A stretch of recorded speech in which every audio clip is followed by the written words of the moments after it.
Hello everyone. तो स्वागत है आप सभी का आईएफएस के इस यूट्यूब प्लेटफॉर्म पर। हमारे साथ आज जुड़े हुए हैं हमारे इस यूट्यूब चैनल पर अब्दुल, जिन्होंने ऑल इंडिया रैंक 62 लेकर आए हैं गेट के एग्ज़ाम में, यानी graduate aptitude test for biotechnology की जो हमारी एग्ज़ाम होती है उसमें all India rank 62। Abdul, welcome to our YouTube channel. Thank you, sir. Abdul, first of all introduce yourself. My name is Abdul Basit Behlim. I am from Patan, Gujarat. I study from HNGU Gujarat में university उधर से ही मैंने पढ़ाई की है। और मैंने अभी तक 3 एग्जाम क्वालिफाई किए एमएससी की, आईआईटी जैम, सीट पीटी और ये वाली भी, ओके गेट भी। Okay okay. ठीक है अब्दुल, हमने इससे पहले भी आपका इंटरव्यू लिया है, वेल डन, क्योंकि आपने मल्टीपल एग्जाम्स क्वालिफाई की है। आईटी जैम, गेट बी, स्वेट पीजी, जो कि टॉप एमएससी एंट्रेंस एग्जाम है, वो तीनों ही आपने क्वालिफाई की है। Well done Abdul. मुझे हम्म। बताइए कि जो गेट बी की जर्नी थी, क्योंकि कहीं ना कहीं हम इन एमएससी एंट्रेंस एग्जाम की तैयारी स्टार्ट करते तो उसी दिन से इन तीनों एग्जाम की तैयारी स्टार्ट हो जाती, राइट अब्दुल? तो ये आपने तैयारी कब Yes, स्टार्ट sir. करी थी? मैंने फर्स्ट ईयर मतलब लास्ट थर्ड ईयर था ना, उसमें स्टार्टिंग से की थी, यानी एक ईयर ही की पूरी। अच्छा, एक साल हो गया लगभग आपको। ठीक है।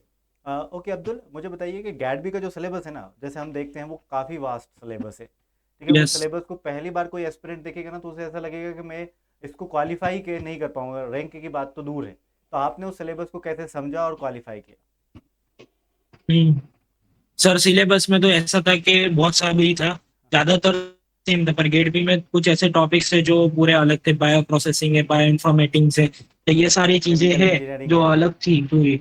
तो उसके लिए मैंने यूट्यूब के लेक्चर्स में देख के समझा और उसके बाद उसके क्वेश्चन प्रैक्टिस की, तब जाके वो सारी चीजें क्लियर हुई थी। बायो प्रोसेसिंग वाला पार्ट थोड़ा जो हार्ड पड़ता था, पर बायो इन्फॉर्मेटिक्स इजीली हो गया था। Okay okay okay Abdul. Well done. तो क्योंकि कहीं ना कहीं है ना, ये जो गेट बी का जो सिलेबस है वो काफ़ी ज़्यादा वास्ट होने की वजह से लगता है केमिकल इंजीनियरिंग यस। और बायो प्रोसेसिंग और बायो इन्फॉर्मेटिक्स, उसका टिश्यू कल्चर वगैरह वो बहुत ज़्यादा इन डेप्थ में है गेट बी के अंदर, वाकई।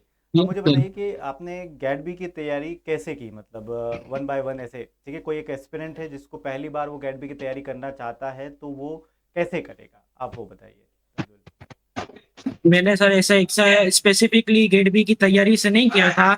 मैंने सब मिक्स ही किया था, तो सब पहले जो कॉमन सिलेबस थे ना, मैंने वो किया। उसके बाद बाकी के सिलेबस में जो एक्स्ट्रा का था, वो सारी जैसे एग्जाम पढ़ गए। और गेट बी सीयूटी से लेके गेट बी से जो बीच में जो टाइम था, एक पीरियड का, एक महीना मंथ जैसा, तो उसमें जो एक्स्ट्रा के टॉपिक्स थे वो मैंने कवर किए थे।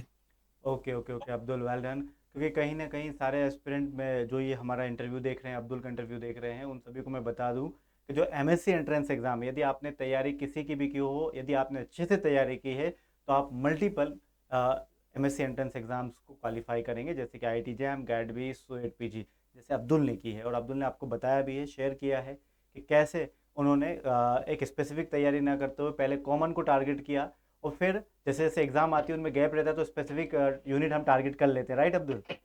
Yes sir. Okay okay. Abdul, मुझे बताइए कि ठीक है, ऑल इंडिया रैंक 62 लेकर आना है, बहुत ही अच्छी बात है, आप लेकर आए। आपका क्या सपना है, किस इंस्टीट्यूट में जाना चाहते हैं आप? सर, गांधीनगर में एक यूनिवर्सिटी है, गुजरात बायोटेक यूनिवर्सिटी करके, हाँ हाँ। वहां जाना है। ओके ओके ओके, वहाँ जाना चाहते हैं। ठीक है, तो अब्दुल, इस बार तो अब आपको बहुत अच्छा लग रहा होगा क्योंकि आईटी जेम आपने क्वालिफाई किया, आपने स्वेट पीजी क्वालिफाई किया, ठीक है। बट गैट भी क्वालिफाई करना एक अपने आप में बहुत बड़ी बात भी है, क्योंकि कहीं ना कहीं एमएससी के दौरान स्टाइफंड अमाउंट आपको मिलता है मंथली बेसिस पर, right Abdul? Yes. Yes sir. Okay okay okay.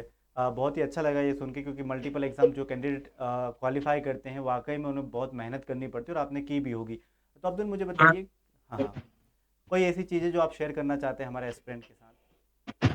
यही सर के पहले तो कॉमन सब जो है कॉमन सिलेबस खत्म करना, और एक बार पहले जल्दी से सिलेबस पूरा कर देना, उसके बाद उसका रिवीजन बार बार करना, और उसके बाद उसके क्वेश्चन प्रैक्टिस ज्यादा करना।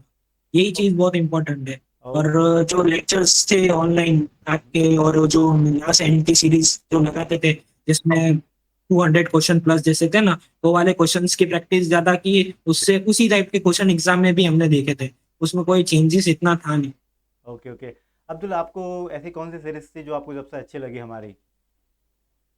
सर, एग्जाम के पहले जो मैराथन सीरीज हुई है, तीनों तीनों एग्जाम के पहले जो मैराथन सीरीज, और उसके पहले एक होती है सीरीज, हर नेम अलग अलग होता है। और हाँ। ये दो सीरीज जो टॉप क्वेश्चंस करवाते हैं ना, वो क्वेश्चन सारे यूजफुल थे।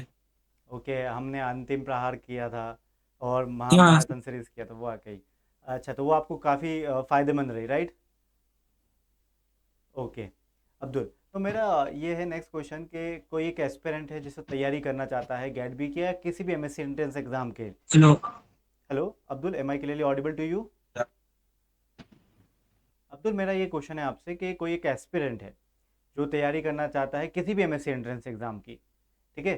तो जैसे आपने बताया कि कॉमन सिलेबस है, पहले उसे पढ़ लो, तो मुझे बताइए कि उस एस्पिरेंट के लिए पढ़ने के लिए तो सब पढ़ लेते हैं फिर भी, ठीक है, बट क्वेश्चन प्रैक्टिस कितनी ज़रूरी है? आवाज सर कट रही है बहुत। ओके ओके अब्दुल, बहुत जरूरी है सर, वो क्वेश्चन प्रैक्टिस से ही है ना, वहाँ पे कॉन्फिडेंस आता है। और इधर हम क्वेश्चन प्रैक्टिस करते हैं तो वहाँ पे जल्दी क्वेश्चन सॉल्व हो पाते हैं। वरना तो डायरेक्ट अगर मैंने डायरेक्ट एग्जाम देने जाओ तो आपको वो क्वेश्चन समझने में टाइम चला जाता है, उससे टाइम मैनेजमेंट नहीं हो। क्योंकि हमारे पास टाइम लिमिट बहुत कम होती है।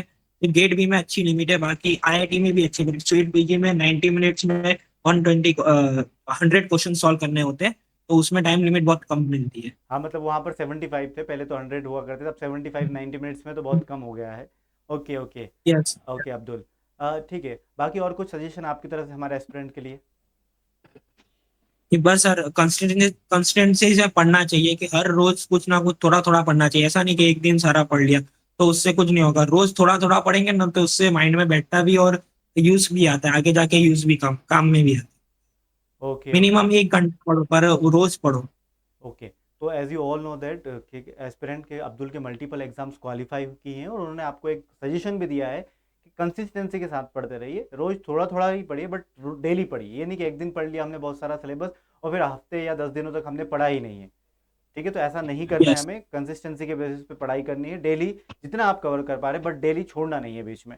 Okay, well done, wishing you best of luck Abdul, and all the best for your upcoming journey as well, ठीक है? ठीक है, okay, thank you for joining this interview Abdul, और यर ऑल एस्पिरेंट, जैसे अब्दुल ने कहा, आप सब जरूर उसे फॉलो करिए। That's all from my end, मिलते हैं किसी अदर इंटरव्यू में, till then bye bye, take care.